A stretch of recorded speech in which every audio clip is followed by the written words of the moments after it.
Start. चलो, good evening to all of you. तो हम जीएसटी के लेक्चर नंबर 2 में पहुंच गए हैं, इंट्रोडक्शन के लेक्चर नंबर 2। और इंट्रोडक्शन का लेक्चर नंबर 2 में मैंने कल पिछली क्लास में बताया कि सेक्शन 1 है name, extent and applicability, section 2 है डेफिनेशन, 3, 4, 5, 6 है एडमिनिस्ट्रेशन, सेक्शन 7 में है सप्लाई और 8 में है composite and mix supply, section 9 chargeability का सेक्शन है और सेक्शन 10 है कंपोजिशन स्कीम का। फिर हम पहुंच गए कहां थे? सप्लाई के टॉपिक में। सप्लाई में मैंने कहा कि section 7 subsection 1 clause 7 subsection 1 clause A, clause double A, clause B, clause C, 1A and 2 है। 1 क्या ए क्या कहता है? एसटीडी बिल आ रही है, करण अर्जुन दोनों होनी चाहिए, बी प्लस सी। 7(1) कहता है कि अगर कोई भी पर्सन अदर देन इंडिविजुअल अगर अपने मेंबर को या टू और कंस्टिट्यूएंट और वाइस वर्सा कैश या डिफर्ड पेमेंट के लिए कोई सर्विस देता है, वो भी सप्लाई मानी जाएगी। ठीक है, पहले भी था, अलग तरीके से था, अब ये थोड़ा प्रॉपर वे में दे दिया है। इंपोर्ट ऑफ सर्विस बहुत ईजी है। इंपोर्ट ऑफ सर्विस बाप बड़ा ना भैया, सबसे बड़ा भैया। अगर आप इंपोर्ट करते हैं, कंसिडरेशन है तो 7(1)(b) में डाल दीजिएगा। अगर कंसिडरेशन नहीं है तो चेक करिए रिलेटिव से है या डिस्टिंक्ट पर्सन से है।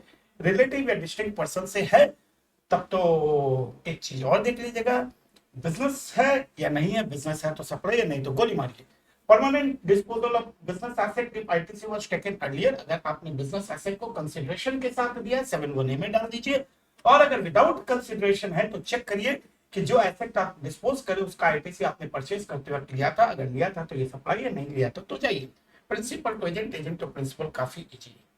क्लासिफिकेशन में पहुंच गए हैं, बहुत ही तब रिलेटिव और डिस्टिंक्ट पर्सन तो बहुत इजी है। आई क्लासिफिकेशन, इसका मतलब हम पहुंच गए शेड्यूल नंबर 2 में। 7(1)(a) ये कुछ नहीं, हवलदार है। ये कहता है ये गुड्स है, ये सर्विस है, ये गुड्स है, ये सर्विस है, ये गुड्स है, ये सर्विस है। इतना सही तो करना है। बैठे बैठे क्या करे, करना ही कुछ काम। ठीक, ओके।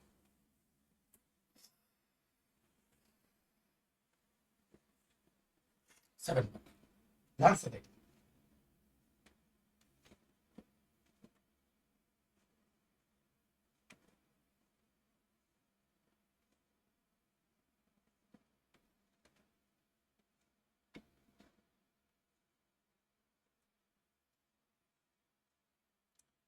अगर आप किसी चीज को ट्रांसफर कर रहे हैं, अभी आप ये चेक करने नहीं आए कि सप्लाई है, कल ये चेक करने आए कि गुड्स है या सर्विस है।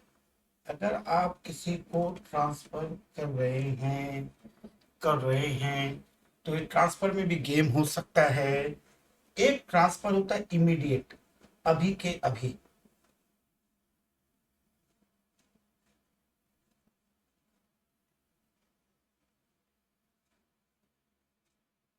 लोकसेस, ये रिमोट रखो, ले जाओ। या फिर दूसरा हो सकता है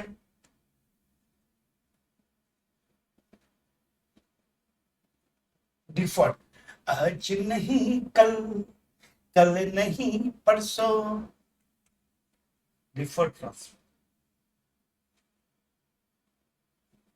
आज हर घर की रिक्वायरमेंट एसी हो गई है, पर जरूरी नहीं है कि एसी के लिए एक बार में 60,000 50,000 रुपये निकाल के हम दे दें। हम दुकान में जाते हैं और दुकान में जाने के बाद उसको कहते हैं दादा कोई ऑप्शन है क्या? बोला हाँ ऑप्शन है, इंस्टॉलमेंट में खरीद लीजिए। 12 इंस्टॉलमेंट दे दीजिए, 12 इंस्टॉलमेंट पेमेंट करेंगे तो मैं आपको दे दूंगा एसी का राइट दे दूंगा, यानी कि हायर परचेज।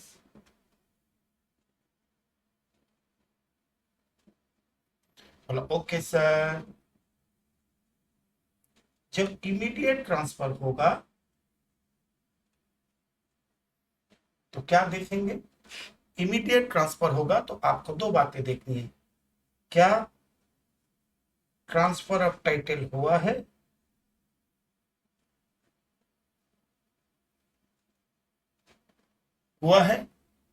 या केवल ट्रांसफर ऑफ राइट हुआ है?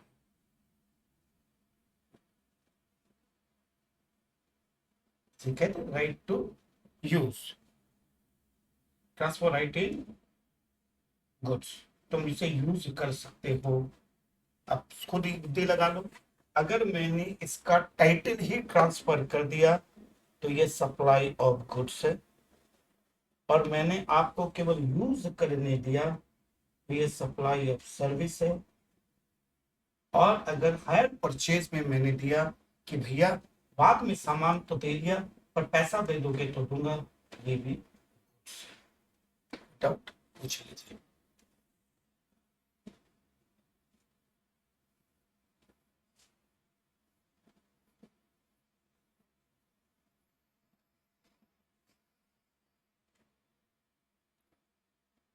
तो एक्टिव हो जाओ।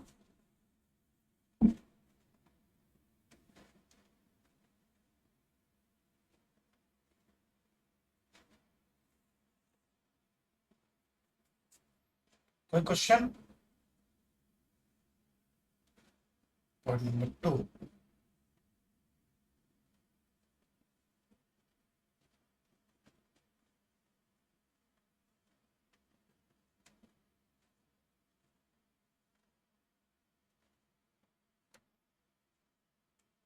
शांत हो जाते हो तुम लोग।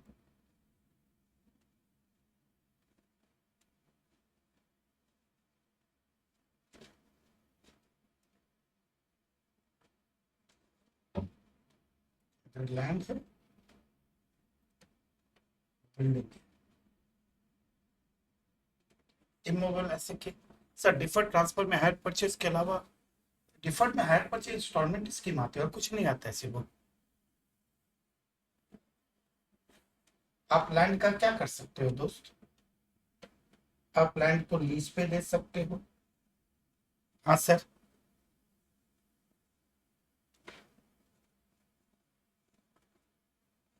लीज टेनेंसी,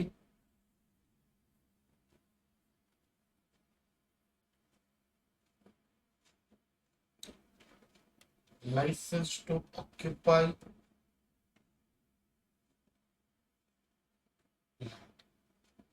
ठीक है। बिल्डिंग में क्या कर सकते हो, लेट आउट कर सकते हो, जिसे हम लोग रेंटिंग बोलते हैं। लीज पे भी आप दे सकते हो, चाहे कोई भी बिल्डिंग हो, चाहे वो बिल्डिंग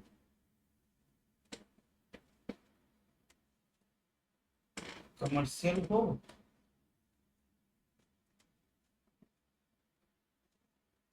या रेसिडेंशियल हो। तो ये भी सर्विस की कैटेगरी में फॉल करेगा, और ये भी सर्विस की कैटेगरी में फॉल करेगा।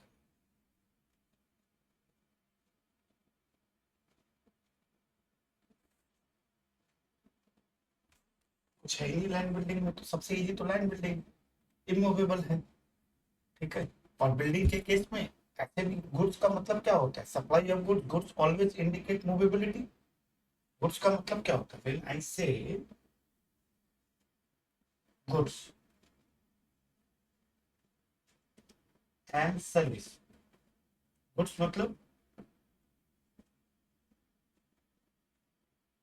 मूवेबल आर्टिकल और थिंग्स, सर्विस का मतलब अदर देन गुड्स।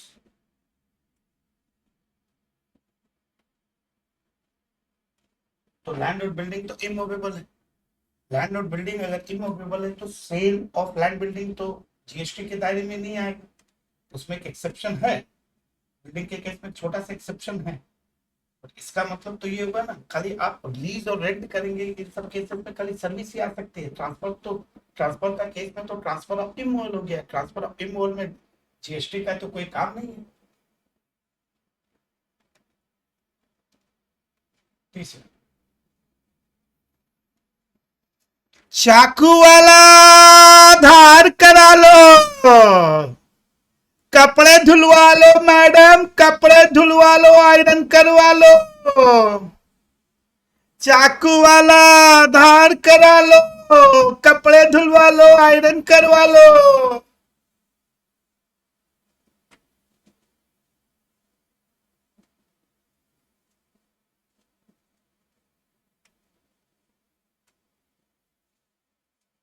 ट्रीटमेंट या प्रोसेस,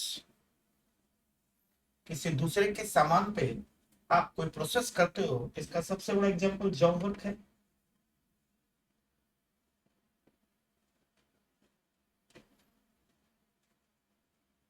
हाँ सर, जॉब वर्क।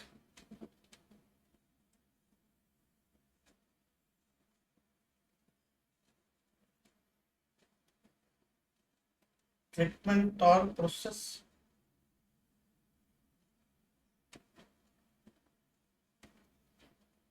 अप्लाइड, आपने किया, कहाँ किया बंधु, कहाँ किया, टू अनदर पर्सन, किसी दूसरे आदमी के, अनदर पर्सन गुड्स के ऊपर चाकू तुम्हारा धार मिला। आज रात को हॉस्पिटल जाना पड़ेगा कान का चेकअप कराने, कान में खून निकल रहा है, चाकू वाला धार करा लो। ठीक है, दूसरे के सामान पे जब भी आप कोई कुछ करते हो, यानी कि जॉब, ये हमेशा कहा जाएगा सर्विसेज।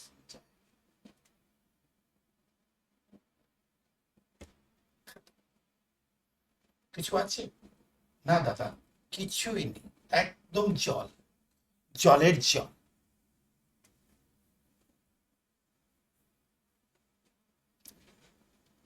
अरे नालायको, क्या यहाँ पे वो चल रहा है क्या, ड्रैकुला की मूवी चल रही है क्या, हॉरर शो चल रहा है जो शाम से ऐसे बैठे वहां, कुछ तो बोलो, कौन कौन है नहीं है, ज्यादा होगा तो बंदी कर दूंगा क्लास।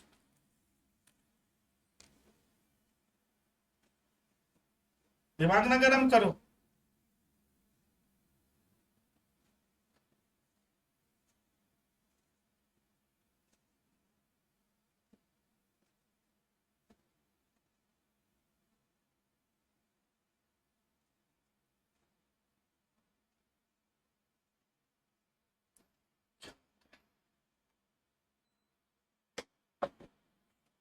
समझ लो दिया, ऐसे लकी, अनूप का है, कशिश,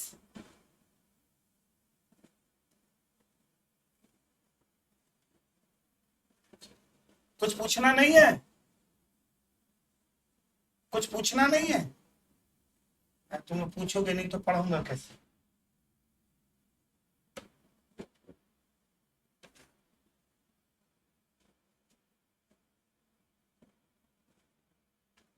पॉइंट नंबर 4,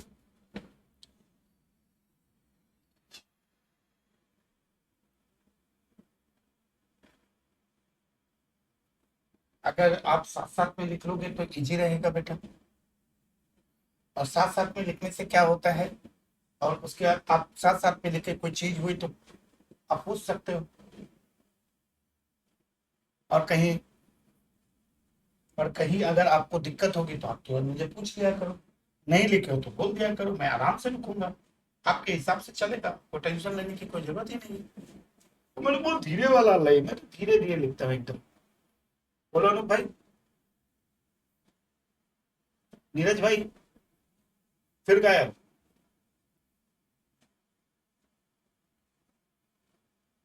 ठीक है अनूप, और कोई question.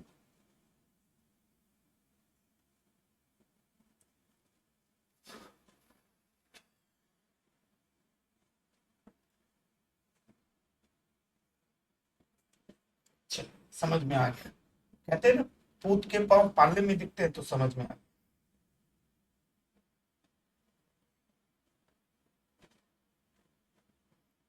Transfer of business asset,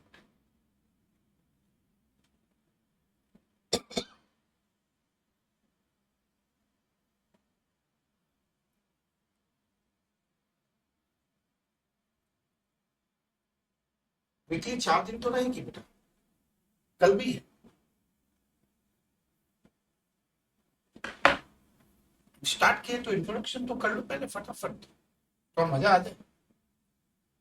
introduction का 4 लेक्चर फटाफट कर लो, फिर वीकली 4 दिन कर देंगे, मटेरियल से जब करेंगे, पहले एक पिक्चर खड़ी कर देंगे, इसमें इंट्रोडक्शन में गैप देंगे तो मजा नहीं आएगा। समझ आया?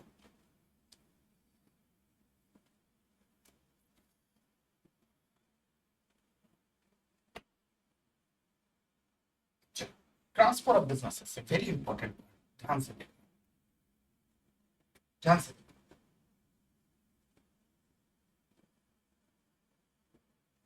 कल भी बात की थी, रिलायंस ने अपने एसेट को बेचा, विद कंसिडरेशन बेचा, विदाउट कंसिडरेशन बेचा, विद कंसिडरेशन बेचा तो 71A में ले गए थे, विदाउट कंसिडरेशन बेचा तो आईटीसी वाज टेकन अर्लियर चक्कर, वो वहां की बात है।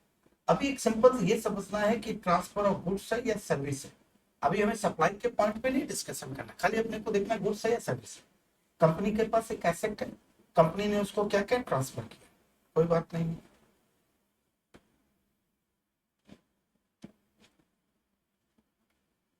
1 2 3 देखो, ये कह रहा है ट्रांसफर और डिस्पोजल, यानी कि कंपनी ने पूरा का पूरा ट्रांसफर ही कर दिया, disposal of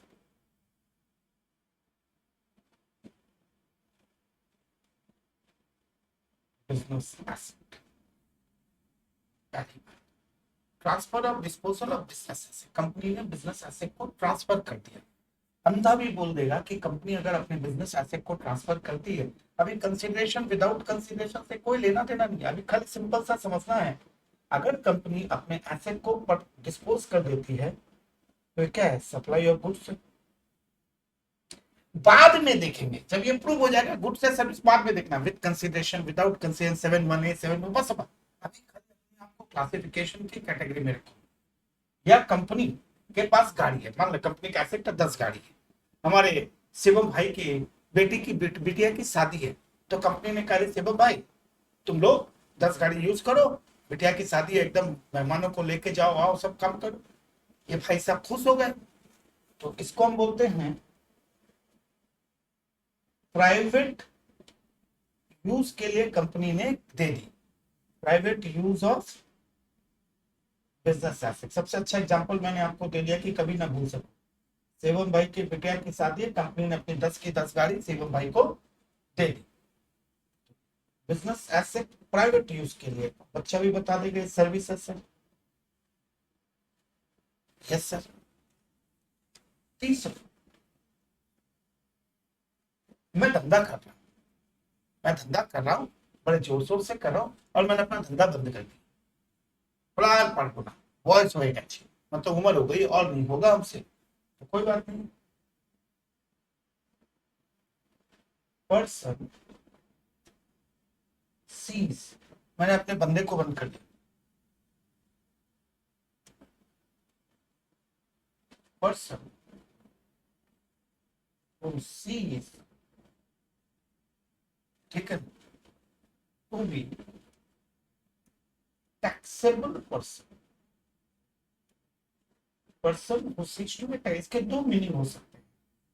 person who ceases to be taxable, एक मीनिंग मैंने बिजनेस से बंद कर दिया, एक मैं रजिस्टर्ड था। रजिस्ट्रेशन का रूल होता है एक लिमिट, एग्रीगेट टर्नओवर की लिमिट होती है, कहीं पे 20 लाख, कहीं पे 10 लाख, कहीं पे 40 लाख, और मैं रजिस्टर्ड था। तो अचानक मुझे लगा कि और मेरा टर्नओवर इतना जाएगा नहीं, तो मैंने अपने आप को अनरजिस्टर्ड करा लिया, यानी कि मैं अब टैक्सेबल पर्सन नहीं। या अब मैं टैक्स पहले रजिस्टर्ड था, अब अनरजिस्टर्ड हो गया, मैंने बिजनेस को बंद कर दिया। ये कई कब हो सकता है, ये हो सकता है कई सिचुएशन हो सकती है इसके, जैसे मैंने अपने रजिस्ट्रेशन को कैंसिल करवा, कैंसिलेशन ऑफ रजिस्ट्रेशन, या डिसकंटिन्यूएशन ऑफ बिजनेस।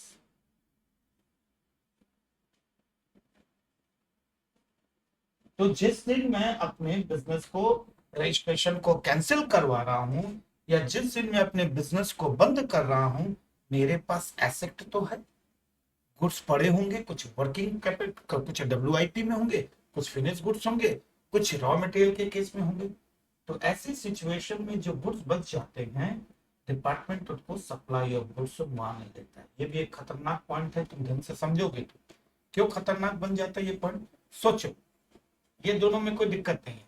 मतलब अगर बिजनेस को आप बंद भी करते हो तो जिस दिन बंद कर रहे हो, जिस दिन आप अपने रजिस्ट्रेशन को कैंसिल करा, उस दिन आपके पास जो सामान है, जो रॉ मटेरियल है, WIP है, फिनिश गुड्स है, जो एसेट है, उसको भी सप्लाई मान लिया जाएगा। इसका एक एक्सेप्शन है, बात में देखेंगे, पर ये सप्लाई मान लिया जाएगा। किसकी सप्लाई? Supply of goods. तो धंधा बंद करो, उसमें भी GST लगने का कॉन्सेप्ट है। ये बड़ा इंटरेस्टिंग है, ठीक है, ये बड़ा इंटरेस्टिंग है।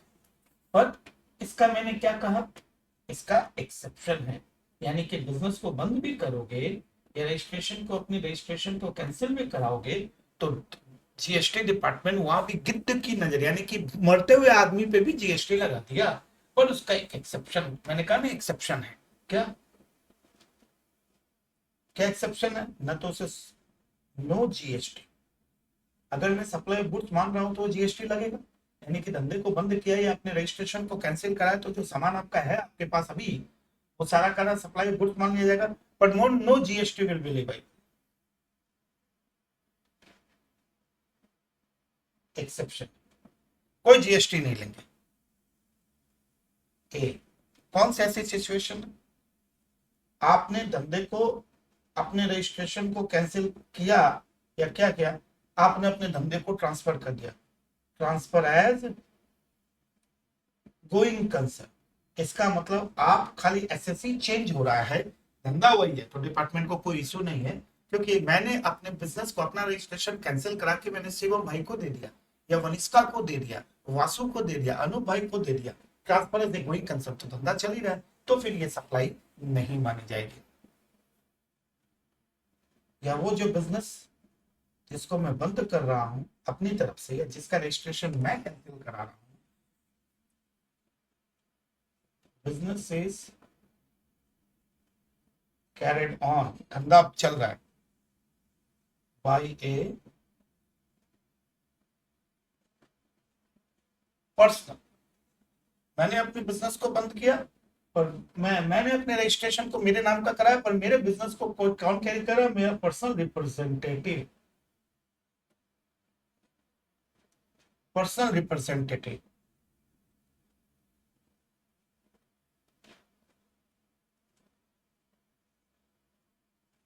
डीम टू बी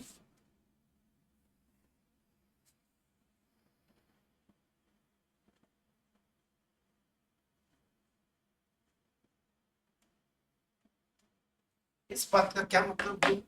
इस बात का मतलब ये हुआ कि मैंने अपने बिजनेस को बंद कर दिया, नो इशू, या मैंने अपने रजिस्ट्रेशन को कैंसिल कर दिया, तो वो सप्लाई गुड्स मान लिया जाएगा, क्योंकि जितने भी सामान पड़े हुए हैं। और गवर्नमेंट कहती है अगर आपने इसी बिजनेस को आपने बंद कर दिया, आपने अपने रजिस्ट्रेशन को कैंसिल करा लिया, पर किसी को दे दिया आपने ऐसे गोइंग कंसर्न, या आपके ही बिजनेस को आपके लीगल रिप्रेजेंटेटिव ने उसको फर्दर कैरी ऑन किया, और वो जिसने किया वो खुद एक टैक्सेबल बंदा है, तब भी हम, तो उस केस में भी हमें कोई इशू नहीं है, क्योंकि क्योंकि वो बंदा तो GST देगा ही ना, सेल करेगा तो। यानी कि डिपार्टमेंट का कहना है बिना GST दिए हम तुम्हारे प्राण की किसी तरीके की कोई कीमत नहीं, हम तुम्हारा प्राण लेके रहेंगे। कैसे लेंगे? अगर तुमने बिजनेस को बंद किया या बिजनेस के अपने रजिस्ट्रेशन को कैंसिल कराया, तो जो सामान बच गया उसका सप्लाई गुड्स मान लेंगे।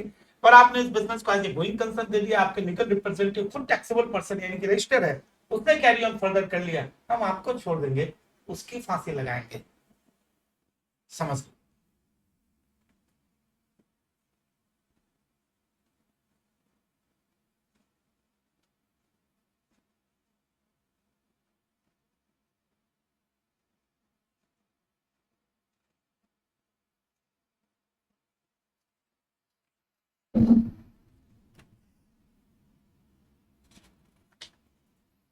पूछ लो ना, पूछो। कुछ नहीं पूछना है सर, कुछ नहीं पूछना है, कुछ नहीं पूछना है सर।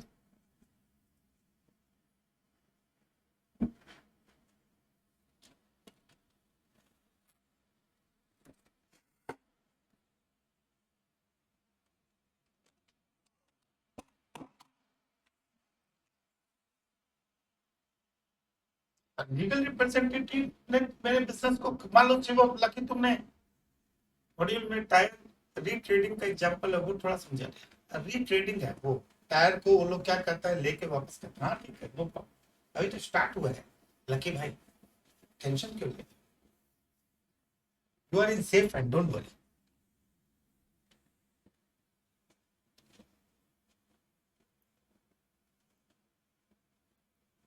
सेकंड केस में हाँ यूज के लिए दिया बेटा, private use of business asset, private use. Shivam भाई की बिटिया की शादी है, 10 गाड़ियां उसको दे दी, जाओ शिवम भाई अपनी बारातियों का स्वागत करो गाड़ियों से। तो भैया वो गाड़ी थोड़ी शिवम उसको लेके चला जाएगा, यूज करने के बाद वापस दे देगा ना। गोइंग कंसर्न वाले में भी जिसको ट्रांसफर करेंगे वो टैक्सेबल पर्सन होगा। हाँ बेटा, अरे गोइंग कंसर्न के केस में लॉजिक की बात है ना, मैंने अपने मेरे मेरे मैंने अपने बिजनेस के रजिस्ट्रेशन को कैंसिल करा दिया। तो जिस समय मैंने कैंसिल कराया उस समय मेरे बिजनेस में बहुत सारे एसेट पड़े हुए हैं, मैं तो या फिर मैं रजिस्टर्ड था। और लॉजिक ये सोचो, जब विक्रम यानी रजिस्टर्ड था तो जितने भी एसेट उसने खरीदे होंगे सबके ऊपर आईटीसी क्लेम किया होगा। Registered person can claim ITC, yes sir. अब मैंने अपना कैंसिल कर दिया रजिस्ट्रेशन, तो डिपार्टमेंट का कहना है कि भैया जो तुम्हारे पास जो एसेट हैं या गुड्स पड़े हैं, सप्लाई गुड्स मान लेंगे, हमको जीएसटी दो। ठीक है सर, देंगे। पर अगर मैंने इस कैंसिलेशन के बाद अपना रजिस्ट्रेशन कैंसिलेशन के बाद लकी को बिजनेस ट्रांसफर कर दिया एज ए गोइंग कंसर्न, यानी कि वो बिजनेस चल रहा है, जब चल रहा है तो जीएसटी आ ही जाएगा डिपार्टमेंट को। या फिर मेरे लीगल रिप्रेजेंटेटिव ने उस बिजनेस को कंटिन्यू कर लिया, और वो लीगल रिप्रेजेंटेटिव जिसने कंटिन्यू किया वो टैक्सेबल यानी कि रजिस्टर्ड पर्सन है, तो जीएसटी तो आज नहीं तो कल उससे मिल जाएगा। डिपार्टमेंट का कहना है कि हम छोड़ेंगे नहीं, चाहे उससे ले। एकदम धंधा बंद करके हरिद्वार निकल जाने का प्रोग्राम बना रहे हो, यानी कि यहाँ धंधा बंद करके हरिद्वार जाने का प्रोग्राम बना रहे हो, तब डिपार्टमेंट बोला भैया सप्लाई ऑफ गुड्स से जीएसटी देके जाओ। मैं हरिद्वार जा रहा हूँ, चिंता की बात नहीं, मेरा बेटा इसको कैरी कर रहा है, आप चिंता मत करिए, तब कोई टेंशन की बात नहीं। जीएसटी वाला ठीक है, उससे ले लेंगे।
एक्सेप्शन का मतलब हुआ, मतलब अगर लीगल रिप्रेजेंटेटिव टैक्सेबल पर्सन नहीं हुआ तो फिर एसेट तो गुड्स। हाँ, अगर मान लो लीगल रिप्रेजेंटेटिव अगर टैक्सेबल नहीं है, इसका मतलब क्या हुआ, अगर सामने वाला बंदा भी टैक्सेबल नहीं है तो डिपार्टमेंट रजिस्टर्ड नहीं है, और रजिस्टर्ड नहीं है तो फिर डिपार्टमेंट को जीएसटी मिलेगा नहीं, तो डिपार्टमेंट बोलेगा नहीं ये सप्लाई ऑफ गुड्स मान लिया जाऊंगा, अभी मैं गुड्स मान लूंगा। और दूसरा क्वेश्चन सेवक तुमने पूछा है, एक्सेप्शन का मतलब ये हो गया कि ये विक्रम बियानी, मान लो वीवी है, ये विक्रम बियानी है, ठीक है बेटा बच्चा, ये विक्रम बियानी है, विक्रम बियानी ने अपने रजिस्ट्रेशन को कैंसिल कर दिया, ठीक है ना। विक्रम बियानी ने रजिस्ट्रेशन को कैंसिल कर दिया, तो विक्रम बियानी जिस दिन रजिस्ट्रेशन को कैंसिल करा उस दिन उसके पास जो भी गुड्स है उसका सप्लाई जो भी सामान है उसे गुड्स मान के उसके ऊपर जीएसटी देना पड़ेगा विक्रम बियानी को, कि धंधा बंद करते वक्त भी ये काम करना पड़ेगा, यानी कि मुझे धंधा बंद करने के बाद हरिद्वार जाना है तो जो भी सामान उसके ऊपर जीएसटी देके जाना पड़ेगा, और मैं बच जाऊंगा, मैं विक्रम बियानी बच जाएगा अगर मैं मेरे बिजनेस को मैं शिवम को दे दूंगा as a going concern, Shivam तू चला, या मेरा लीगल रिप्रेजेंटेटिव उस बिजनेस को कंटिन्यू कर लेगा और वो भी रजिस्टर्ड होना चाहिए। और कुछ बात?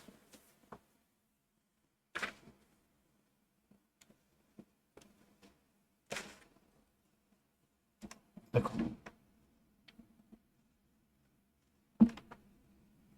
5, ये सबसे अच्छे पॉइंट्स है, तो ध्यान से 1 2 3, समझ गया? ये ए है,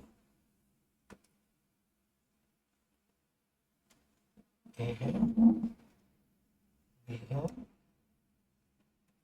सी। कोई टेंशन हो तो बता दीजिए। ये बेसिकली जितने भी आइटम्स देख रहे हो ये सप्लाई और सर्विस के कैटेगरी में फॉल करते हैं। शुरू के 4 गुड्स को डिनोट करते थे मैक्सिमम, ये सारे के सारे किसको डिनोट करेंगे? सप्लाई ऑफ सर्विसेज को। ए, अब एक बात बताऊं, जानना चाहोगे? जैसे मैं नेगेटिव लिस्ट का इंट्रोडक्शन दूंगा, आपके मटेरियल के कम से कम 60 से 70 पेज कवर हो चुके हैं। जो 2 पेज 2 क्लास जो मैं तुम्हें दे रहा हूं ना, इस 2 क्लास में मैं इतना पढ़ा चुका हूं, ठीक है ना? जब आप मटेरियल में आओगे 4 क्लास के बाद, तो आपका 60-70 पेज ऑलरेडी कवर हो चुका रहेगा, इसलिए इसकी कीमत इतनी। जब भी नोट्स लिखा हूं तो समझ लेना, मैं वो जो नोट्स बना रहा हूं या चार्ट बना रहा हूं, वो आपके एक पूरे टॉपिक को कवर कर रहा हूं। उसके बाद आप जब पढ़ने बैठोगे मटेरियल, जैसे अभी कि आप इसका सेक्शन 7 8 9 साथ में करेंगे, तब तुम्हें पता चलेगा सब कुछ तो हो गया, एकदम हो गया। Don't worry, B enjoy. खाली तब तुमको क्या करना, अंडरलाइन मार्किंग में काम हो जाएगा तुम्हारा, तो लगे सब कुछ है। तो याद ये करो, प्रैक्टिकल मैथ से करेंगे। ए, सिंपल सिंपल बातें हैं। रेंटिंग कर दिया आपने, renting of immovable property, renting of immovable property क्या है? ये सर्विस ही तो है ना। आपने प्रॉपर्टी को, आपने घर को लेट आउट किया, कमर्शियल इंडस्ट्रियल, सर्विस ही बोलेंगे। इसमें तो कुछ समझते क्या थे, हेडिंग दे दिया मैंने सर्विस के बारे में, बोले यस सर। ध्यान से देखें, अब जो पॉइंट नंबर बी है, ये ध्यान से देखें।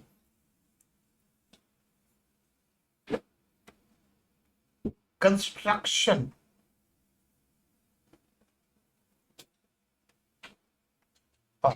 आपने कंस्ट्रक्शन कंपनी के लिए काफी इंपॉर्टेंट है। कंस्ट्रक्शन ऑफ कॉम्प्लेक्स, कॉम्प्लेक्स कहते हैं ना 10-12 बिल्डिंग, सिविल स्ट्रक्चर।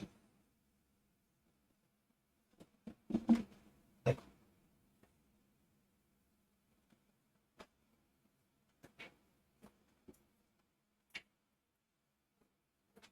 है तो इमूवेबल, कंस्ट्रक्शन ऑफ कॉम्प्लेक्स, एक बिल्डिंग बनाते हो, है तो इमूवेबल। इमूवेबल का मतलब तो देखा जाए तो इमूवेबल एसेट है, पर इसमें कुछ बातें हैं।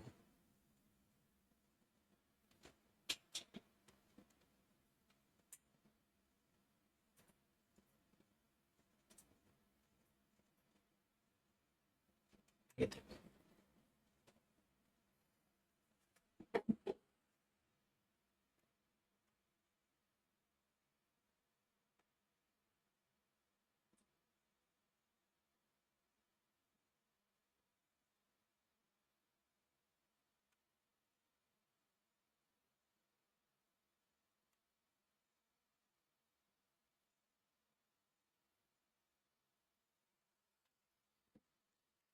ये जो ग्रीन में है,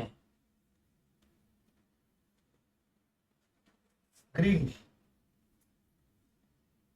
ये जो बिका है, ट्रांसफर हुआ है, इसका कंसिडरेशन, कंसिडरेशन मतलब बेचने से कंसिडरेशन आता है। Consideration is received,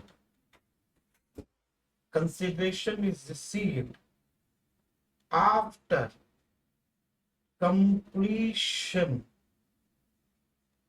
certificate,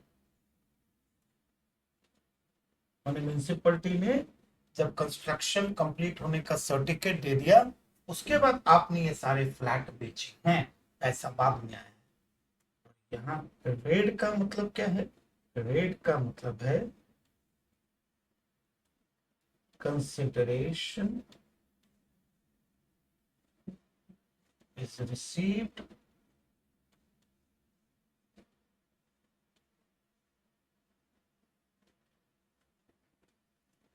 fully or partly.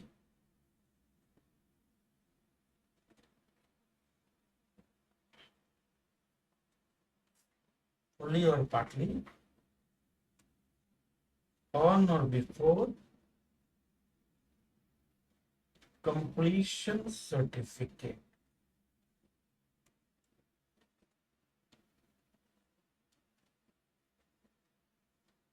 Completion certificate. तो पैसा कब मिला? पैसा कब मिला? कंस्ट्रक्शन के खत्म होने के बाद। तो ये हो गया नेगेटिव लिस्ट, नो जीएसटी। 7 इसमें जीएसटी नहीं लगेगा। पैसा कब मिला? ऑन और बिफोर कंस्ट्रक्शन कंप्लीट होने के पहले। जैसे सप्लाई ऑफ सर्विस मान लिया,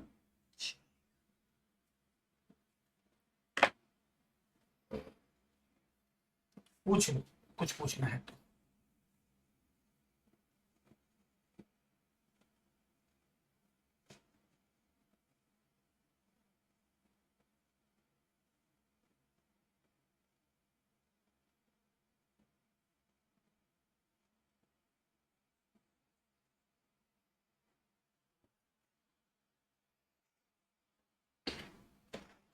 इंपॉर्टेंट है, ये याद रखना।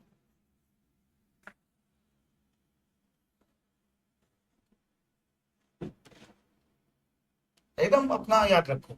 सिविल कंस्ट्रक्शन बिजनेस है, कंस्ट्रक्शन का बिजनेस है। बिल्डिंग तुमने बनाई, बिल्डिंग बनाने बनाने के बीच में आपके फ्लैट बिकने चालू हो गए, ठीक है। You started the construction, there is no issue at all. But construction के स्टार्ट खत्म होने के पहले, when the municipality is going to give a completion certificate, before that you are starting to receive some consideration, fully और partly, no issue at all. उस case में ये होगा।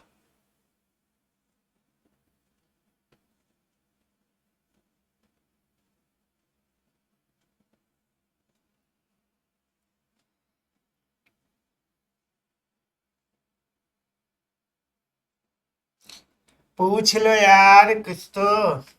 छोड़ो, नहीं पूछना, मत पूछो। टेम्पोररी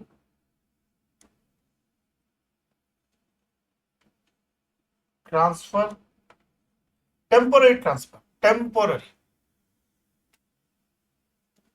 इसको और इजी से करें। Transfer of, transfer of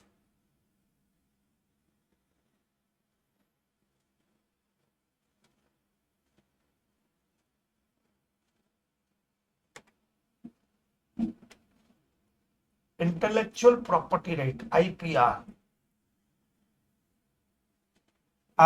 sir दादा, रेंटिंग ऑफ बिल्डिंग और ये रेंटिंग ऑफ इमोल प्रॉपर्टी में क्या डिफरेंस है? Renting of immovable property, renting of building, है कोई डिफरेंस नहीं है। खाली तुम फिर कंफ्यूज हो रहे हो। ये जो 7(1) है खाली ये बता रहा है कि गुड्स है या सर्विस है। बाद में तुम देख लेना कि वो वे में जाएगा, बी में जाएगा, वन, वो सब बात की बात है। रेंटिंग ऑफ इमोल प्रॉपर्टी मतलब रेंटिंग ऑफ लैंड और बिल्डिंग ही तो, वो और क्या हो सकता है? रेंटिंग देने का मतलब है सप्लाई ऑफ गुड्स। यही तो बात हमने यहाँ पे भी की थी ना। यही बात हमने की थी कि अगर लैंड को अगर आप रेंट आउट करते हो तो सर्विस ही हो सकता है। और यही वो क्लासिफिकेशन में भी है कि अगर आप बिल्डिंग या लैंड को रेंट आउट करते हो, रेंट पे देते हो, तो सर्विस ही कहलाएगा। हाँ, इसे मतलब कंस्ट्रक्शन कंप्लीट से पहले अगर पैसे आ गए, हाँ बेटा, कंस्ट्रक्शन कंप्लीट के पहले पैसे आ गए तो सप्लाई है, नालायक। इसे उल्टा पड़ रहा है तू। आफ्टर आफ्टर कंस्ट्रक्शन खत्म होने के बाद अगर तुम फ्लैट को बेचते हो, negative list, no GST. Construction चालू है, उसके पहले ही फ्लैट बुक होने लग गए, आपको पैसे मिलने लग गए तो सप्लाई ऑफ सर्विस है।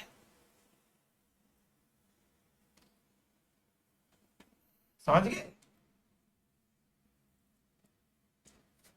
तो और आज के जमाने में फ्लैट तो पहले ही बुक हो जाते हैं।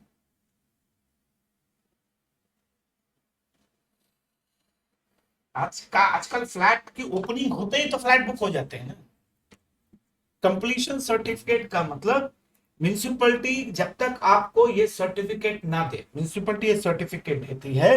इस सर्टिफिकेट का मतलब अब आपका घर रेडी है, हैबिचुअल सिचुएशन में है, अब इसमें लोग रह सकते हैं। उसको कहते हैं कंप्लीशन सर्टिफिकेट।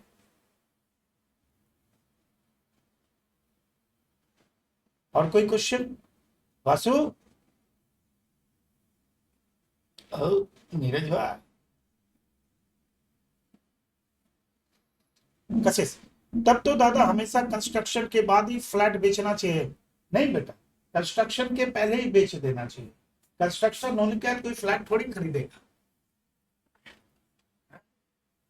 कंस्ट्रक्शन के पहले कोई फ्लैट थोड़ी खरीदेगा। कंस्ट्रक्शन खत्म होने के बाद तो फ्लैट का दाम दोगुना हो जाता है। आज कोई भी प्रोजेक्ट जब खुलता है, कंस्ट्रक्शन जब ओपनिंग होती है तो उसके फ्लैट का होता है 5,000, 5,500, 6 रुपए, 6,000 स्क्वायर फीट। पर जब तक कंस्ट्रक्शन खत्म होता है 3 साल बाद, उस फ्लैट की कीमत हो जाती है 10,000, 12,000, 15,000 स्क्वायर फीट। ये 18% जीएसटी के चक्कर में फंस के थोड़े तुम करोगे, है कि नहीं? इसलिए जब कंस्ट्रक्शन स्टार्ट होता है या जैसे कई बार तुम बोर्ड पे होर्डिंग पे देखोगे, जो अनसोल्ड फ्लैट ले जाते हैं उसको प्रमोटर बेचता है कैसे, नो जीएसटी, आइए और फ्लैट खरीदिए, फ्लैट ही फ्लैट, फ्लैट ही फ्लैट खरीदिए, जीएसटी नहीं लगेगा। लोग बोलते हैं लो जीएसटी, अरे भैया कंस्ट्रक्शन खत्म हो गया, जीएसटी तो ऐसे भी नहीं लगेगा, है ना? तो फ्लैट का ऐड देखना, जो फ्लैट बन जाते हैं नहीं दिखते हैं, तो आप प्रमोटर यही तो मार्केटिंग करता है, फ्लैट ही फ्लैट, फ्लैट ही फ्लैट, जीएसटी नहीं लगेगा, जीएसटी आपको माफ कर दिया जाएगा। लोग बोला 18% बच गया। अरे 18% क्या बच गया? फ्लैट कंप्लीट हो चुका है, अब बेचोगे तो जीएसटी ऐसे भी नहीं लगना है। तुमको तो बेवकूफ बना रहा है वो। तुमको आइडिया होगा तभी तो, तुमको तो आइडिया है कि कंस्ट्रक्शन खत्म होने के बाद अगर फ्लैट बिक रहा हो तो उसको नेगेटिव लिस्ट है, उसके ऊपर जीएसटी लगना ही नहीं है। नेगेटिव लिस्ट में नो जीएसटी, बस उसके ऊपर कोई जीएसटी नहीं। कंस्ट्रक्शन खत्म हो गया, उसके बाद फ्लैट बेचोगे, नेगेटिव लिस्ट मतलब उसके बाद कोई जीएसटी नहीं लगेगा। तो अगली बार जब फ्लैट का ऐड देखोगे, फ्लैट ही फ्लैट, फ्लैट ही फ्लैट, ले जाइए, जीएसटी का फायदा उठाइए, नो जीएसटी, कंपनी आपको दे रही है बिना जीएसटी के फ्लैट। नहीं चाहिए बाबा, तू नहीं दे रहा है, सरकार का नियम है, कंस्ट्रक्शन खत्म होने के बाद फ्लैट को बेचोगे तो आप क्या बेच रहे हो? थोड़ा और डेप्थ में सीखना है तो सीखो। जब कंस्ट्रक्शन खत्म हो गया, अब फ्लैट बिक रहा है, इसका मतलब आप सेल ऑफ इमूवेबल एसेट कर रहे हो। क्या बेच रहे हो? इमूवेबल एसेट को बेच रहे हो। इमूवेबल तो गुड्स नहीं हुआ, नो जीएसटी।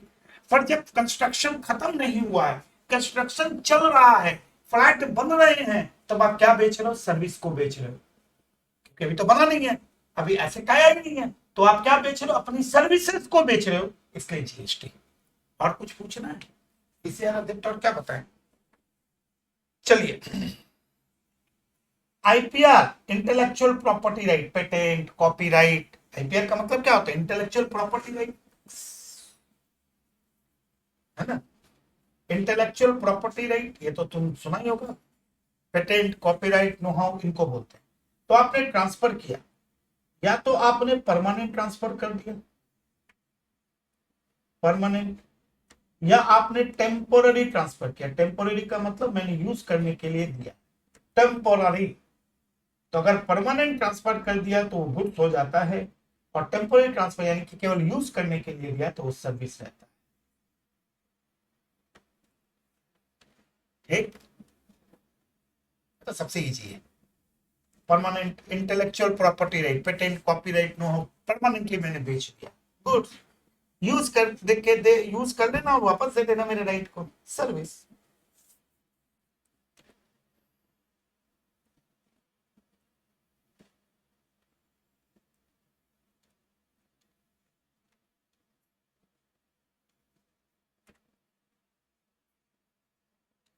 इसमें सबसे इंपॉर्टेंट ये कंस्ट्रक्शन वाला है। इसलिए मैंने पूरे डायग्राम के साथ समझा, दिमाग में छपवा दिया, याद रखना, भूलना मत। अब भूलोगे तो गड़बड़ वाली बात है। फिर सर्विस के पैरा, ये समझते हो क्या है? अब तुम लोग सोचोगे क्या है, ये पारा है, पारा 5,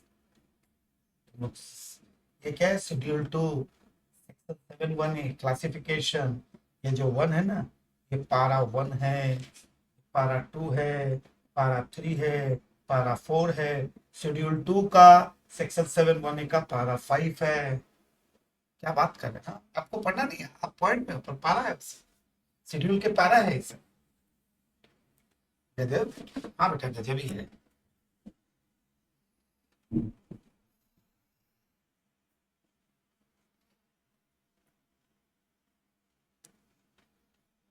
बहुत डल हो तुम भी, बहुत कम बोलते हो, अच्छा नहीं लगता। D, very important point.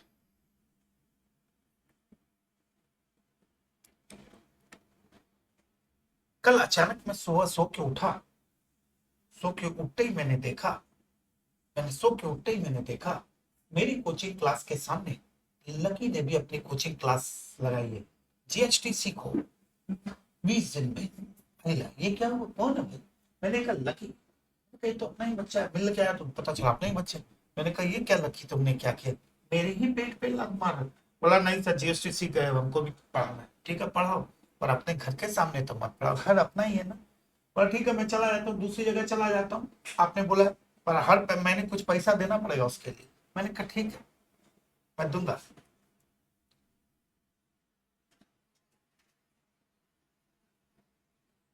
Agree to obligation,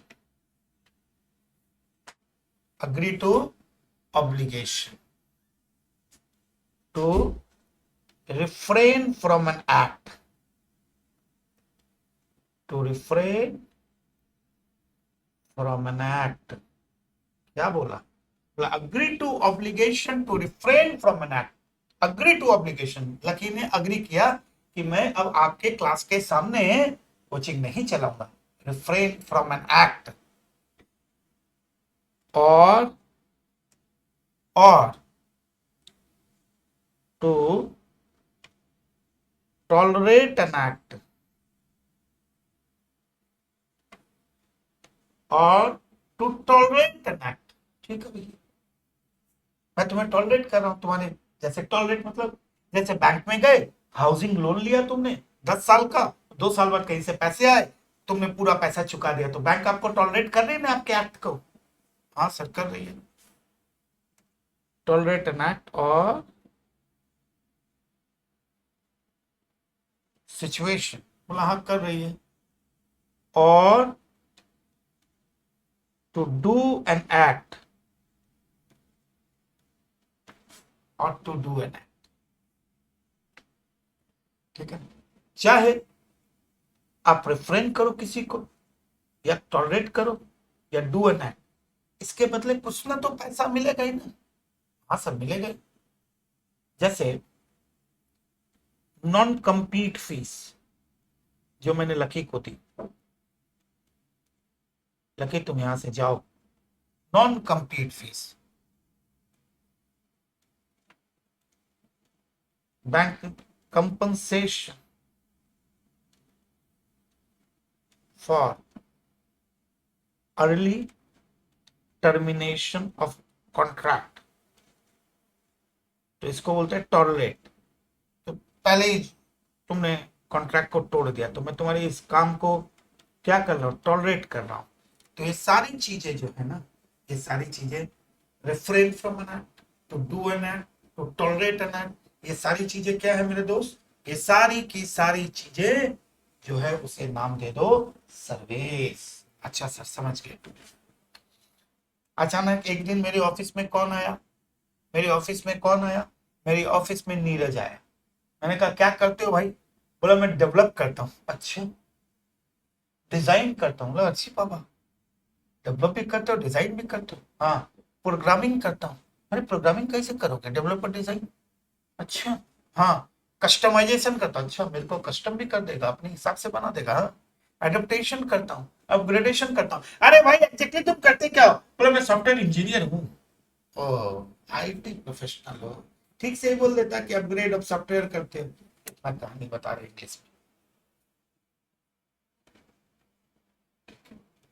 यानी कि अगर कोई बंदा डिजाइन करता है, यस,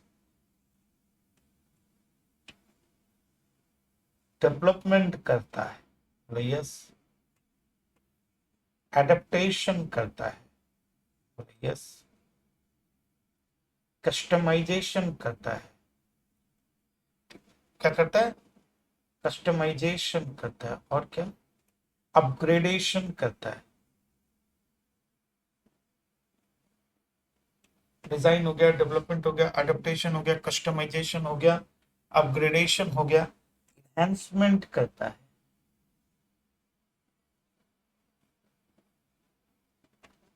इम्प्लीमेंटेशन करता है,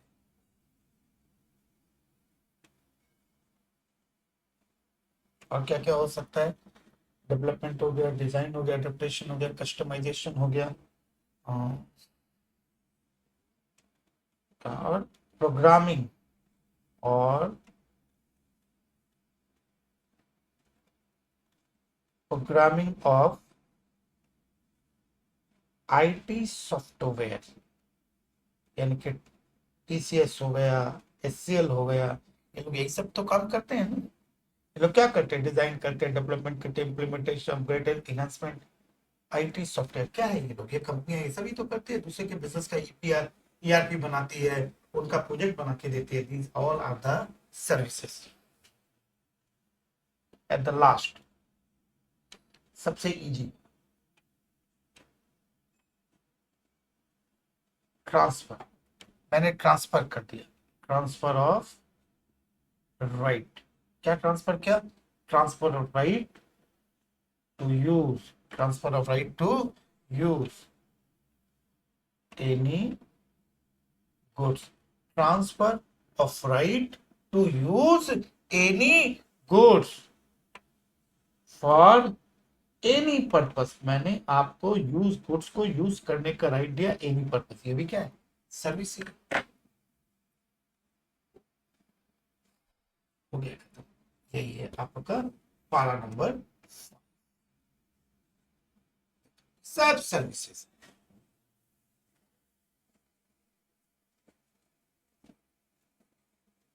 समझ रहे हो? 7 1 इंस्टीट्यूट का मटेरियल खोल के देखोगे, 12 15 पेज में दिया हुआ है। 2 पेज में पूरा पत्ता साफ कर दिया हमने। चिल तो हो गया ये।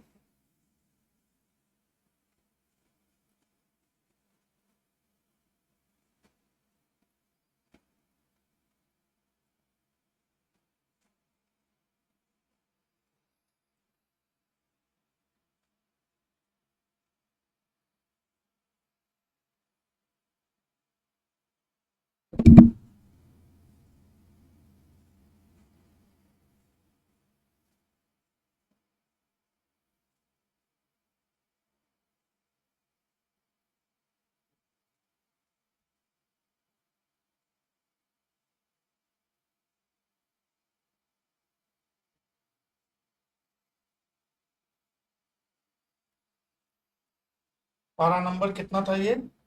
4। पारा नंबर 5, ये पूरा सर्विस का ही पारा है। पारा नंबर 6।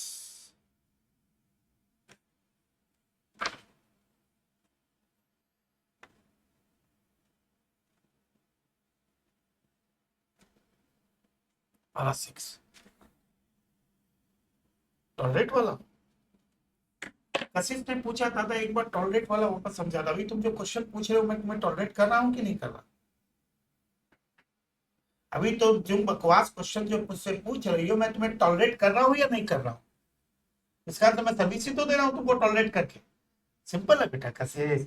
यानी कि अगर मान लो तुम्हारे मेरे बीच में एक एग्रीमेंट हुआ, हमारा आपका 5 साल का कॉन्ट्रैक्ट है, तुमने 2 साल में ही तोड़ दिया। अगर तुमने 2 साल में ही तोड़ दिया तो टॉलरेट एंड एक्ट ही तो हुआ। तुम्हारी उस एक्ट सिचुएशन को मैं टॉलरेट कर, यानी कि सर्विस की कैटेगरी में जाए। बैंक से तुमने लोन लिया 10 साल का, 2 साल में ही तुमने चुका दिया तो बैंक तो टॉलरेट करे, बैंक को तो बेचारे 8 साल का इंटरेस्ट का नुकसान हो रहा है, टॉलरेट है बैंक।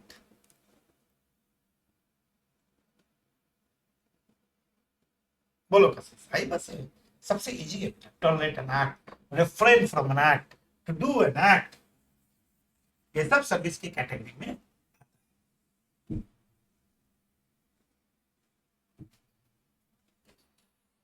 पारा नंबर 6 में आ गए हम। पारा शेड्यूल, ये पारा क्यों बोल रहे हैं, ये शेड्यूल 2 है, सेक्शन 7(1) है, उसका पारा नंबर 6 है। ये पारा स्पेसिफिकली डिजाइन किया गया कंपोजिट सप्लाई के लिए, बहुत ही दमदार है। कंपोजिट सप्लाई, ये वर्ड कब आता है बेटा पता है, कंपोजिट सप्लाई ये वर्ड तब आता है, नहीं नहीं याद वाद कुछ नहीं करना है बेटा, याद वाद का लगभग में कभी नहीं पढ़ना चाहिए अपने लाइफ में, याद करने का कुछ नहीं है। जबरदस्ती प्यार करने मत जाओ, प्यार हो जाए तो कर लो, जबरदस्ती प्यार करने का कोई सेंस ही नहीं है ना। अब याद करने जाओगे भूल जाओगे, पर ये गारंटी है तुम्हें याद हो जाएगा, छोड़ दो मुझ पे।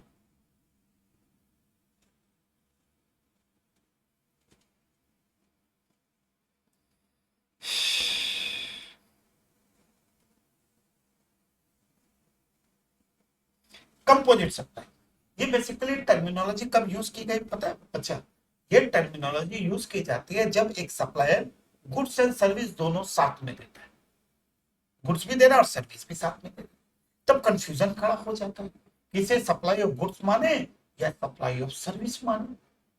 तो बहुत जगह तो समझ में आता है, पर दो बड़े बड़े एग्जाम्पल्स इसको लेके बने हुए हैं।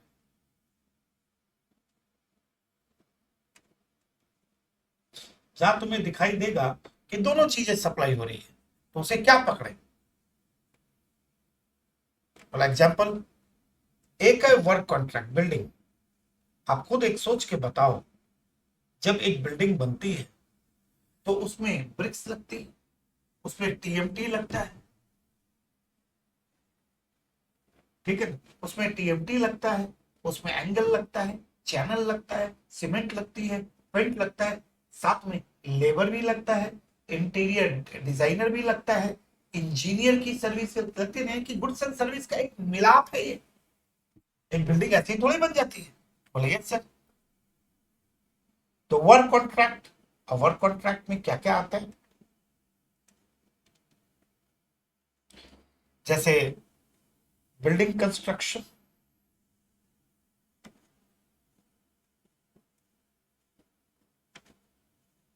ये तो गुड्स एंड सर्विस का कॉम्बिनेशन है, प्रॉपर कॉम्बिनेशन, ठीक है सर।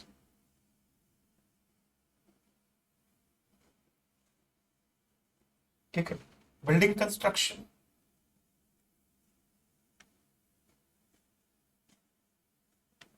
इंस्टॉलेशन,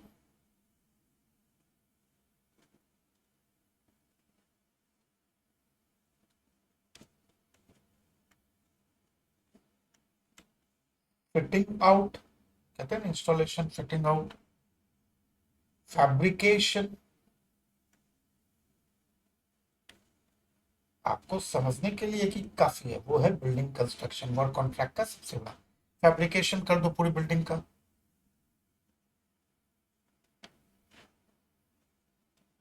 मॉडिफिकेशन, बहुत सारे वर्ड है, installation, fitting out, fabrication, modification, erection, factory उक्ट्री लगाते हैं तो वर्ड आता है ना इरेक्शन, इंस्टॉलेशन, रिनोवेशन,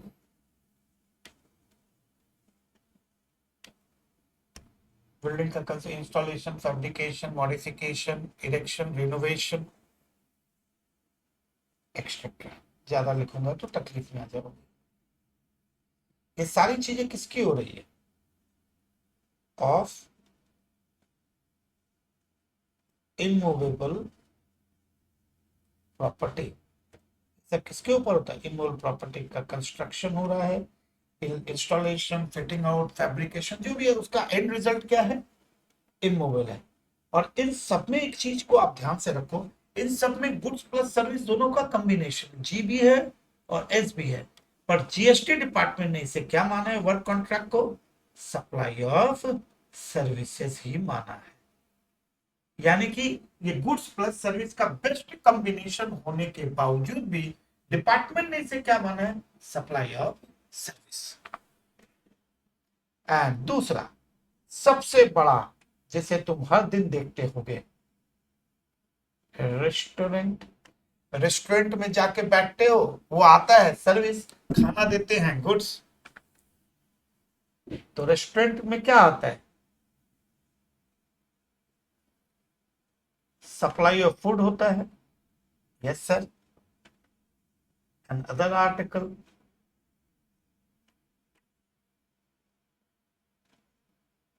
ये भी एक कॉम्बिनेशन, किसका कॉम्बिनेशन, रेस्टोरेंट भी गुड्स प्लस सर्विस का बेस्ट कॉम्बिनेशन। बोला हाँ सर।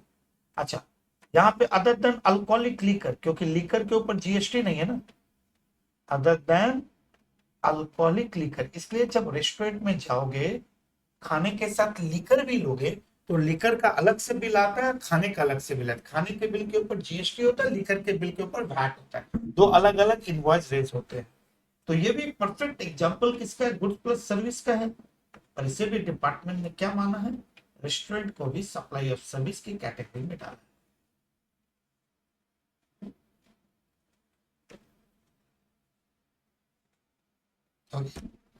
तो ये दो बड़े बड़े खतरनाक पॉइंट है, ध्यान से देखोगे तो बहुत खतरनाक पॉइंट है। गुड्स एंड सर्विस का बेस्ट कॉम्बिनेशन है, ये भी गुड्स प्लस सर्विस का बेस्ट कॉम्बिनेशन है। पर पारा number 6 schedule number 2 of section 7(1)(a), section 7(1)(a) में ये कहा है कि चाहे वो रेस्टोरेंट हो, माना गुड्स प्लस सर्विस है, work contract goods plus service है, पर हमसे जीएसटी में सप्लाई ऑफ सर्विस मानेंगे और सप्लाई ऑफ सर्विस के हिसाब से ही जीएसटी हम देंगे। अच्छा, एक तो मानना पड़ेगा ना, दोनों तो कंफ्यूज कर नहीं सकते हो। इसके बाद लास्ट पारा आता है, पारा नंबर 7।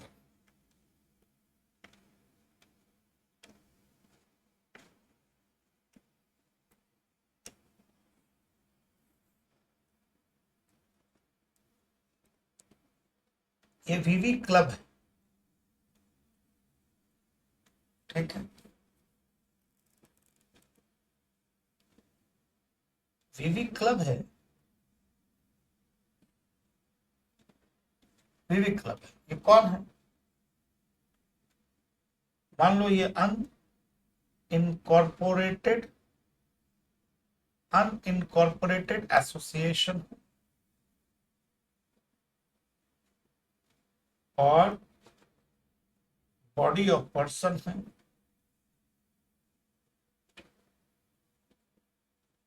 ये क्या कर रहे हैं, ये सप्लाई ऑफ गुड्स, क्लब है, सप्लाई ऑफ गुड्स कर रही है। किसको सप्लाई कर रही है, to its member, to its member. कल पढ़ रहे थे ना 7(1)(a), supply of goods to its member for cash, deferred payment,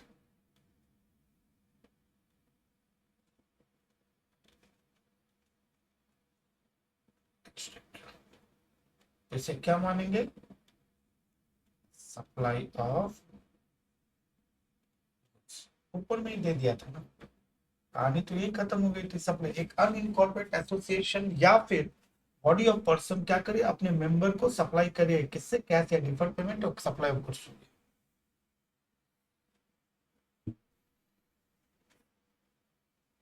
और अगर यहीं पे लिखता सप्लाई ऑफ गुड्स की जगह लिख देता सप्लाई ऑफ सर्विस, तो सप्लाई ऑफ सर्विस मान लेते हैं। तो इसके ऊपर डिपेंड करता है, अगर वो लोग गुड्स सप्लाई करे तो सप्लाई ऑफ गुड्स है, सर्विस करे तो सप्लाई ऑफ सर्विस।